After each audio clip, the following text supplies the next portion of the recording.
Switch gears. On second down, it's Bell.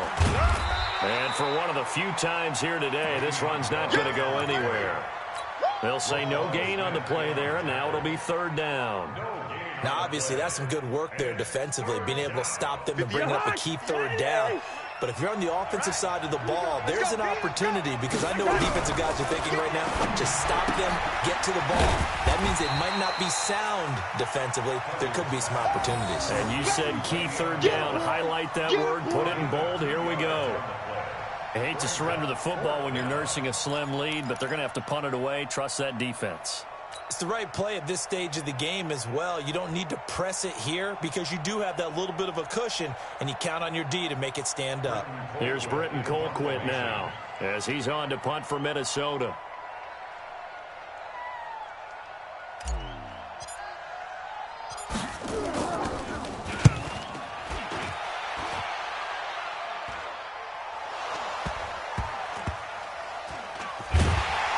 This announcer kind of speechless, cannot explain what just happened there. Utter lunacy. He ran the wrong way, the length of the field, and gave up a safety. I'm not even going to try to unpack that one.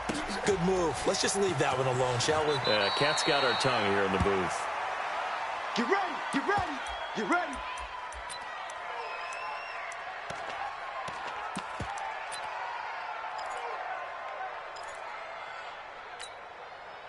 Here are the Vikings now to start their next drive. Well, there are 2 scores on the plus side. Still time here in this fourth quarter, but maybe you start thinking about playing keep away? Yeah, I think here's the situation. You're not thinking touchdowns anymore. You're just thinking first downs. To keep up with your theme there, playing keep away, first downs, they can't touch the ball. They get 14 there. First down, Vikings. And they'll keep it on the ground with Bell. Nowhere to go that time.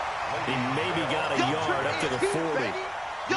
Offensively with the lead, you want to run the ball, keep the clock going, but you also want to still kind of be in attack mode too, right? So how do you do that and not come back on your heels? Yeah, think about all the practices we've watched where they have that tempo period to go over things just like this, where they describe the scenario, tell you what they're looking for, and make sure that they're still attacking, yet at the same time not going so fast as to leave too much time on the clock.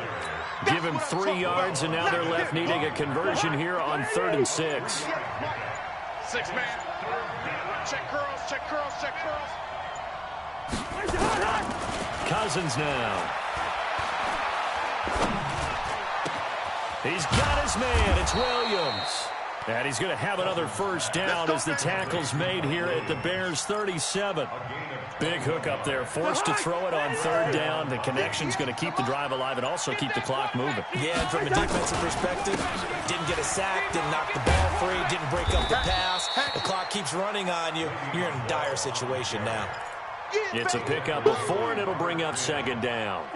If nothing else, they've already taken a couple minutes off the clock here already as they come up 2nd down. They'll go again with Bell. And he'll be a little shy of the 25 here at the 26-yard line. 6 yards the pickup, and that's a first down.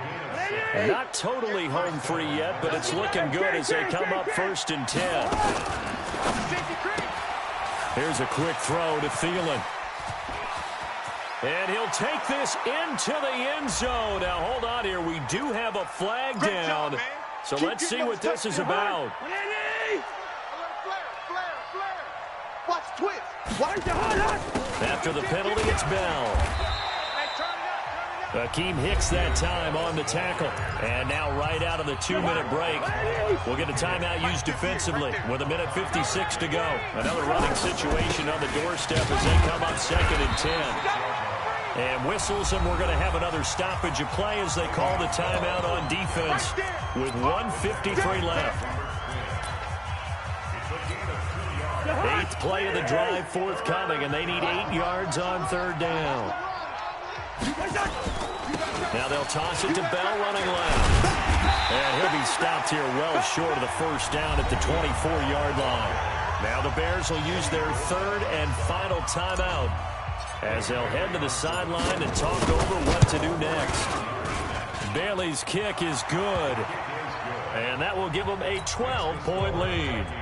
So they settle for just the 3, but clearly right now anything helps trying to salt this one away in the 4th. Without a doubt, obviously a touchdown probably would have been the final nail to finish this thing off, but it's still 8 up time, got points. So while it's not mission accomplished, it's darn close. And he'll make it across the 20 as his guys will set up shop at the 23-yard line.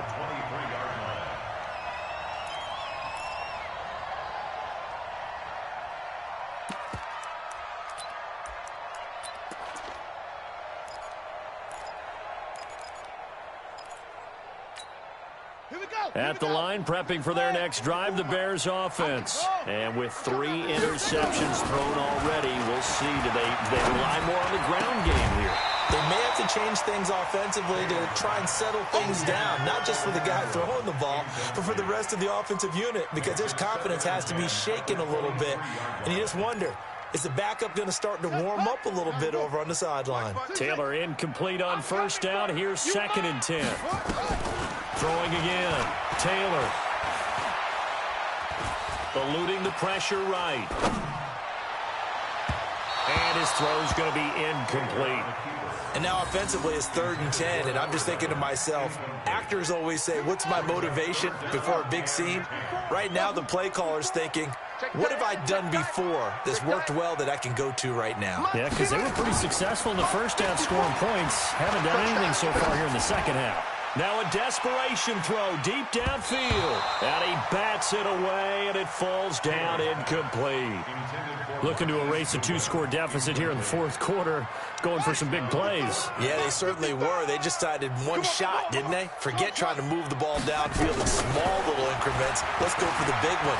But how about the defense playing situations? And this is intercepted, and that should do it. Picked off at the 39. And his guys are going to get the football at the 37-yard line. Charles, whatever's going on between his ears right now, it's just not completely calculated correctly. 7 picks between last week and this week after that one. And they always say the most important part of a player is those 6 inches between the ears. But right now, it's all those interceptions that are going on. So whoever his trusted confidant is on the sidelines, I don't know if it's the offensive coordinator, the quarterback's coach, maybe the backup quarterback, that's who he needs to get with now and get himself calm. They'll keep it on the ground. It's Bell. A pickup of about 3 yards as he's taken down at the 31.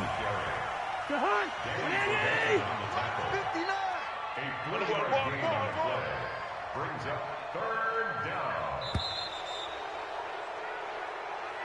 Today's final score. So the final seconds have ticked away in this Minnesota victory. And it was their defense that really made the statement after the break. They pitched the second half shutout. Yeah, think about the team that just got vanquished. They did score in the 2nd quarter. Do you think they thought at all that that would be their last points of the game? No, but what a second half. The adjustment, whatever they did in the locker room, it certainly worked. It certainly did, and you're exactly right. Whether it was an adjustment, whether it was just more focus on what they planned to do going in, whether they just played better, whatever it was, it all came together in the second half, and no points were allowed. That's a great way to close them out.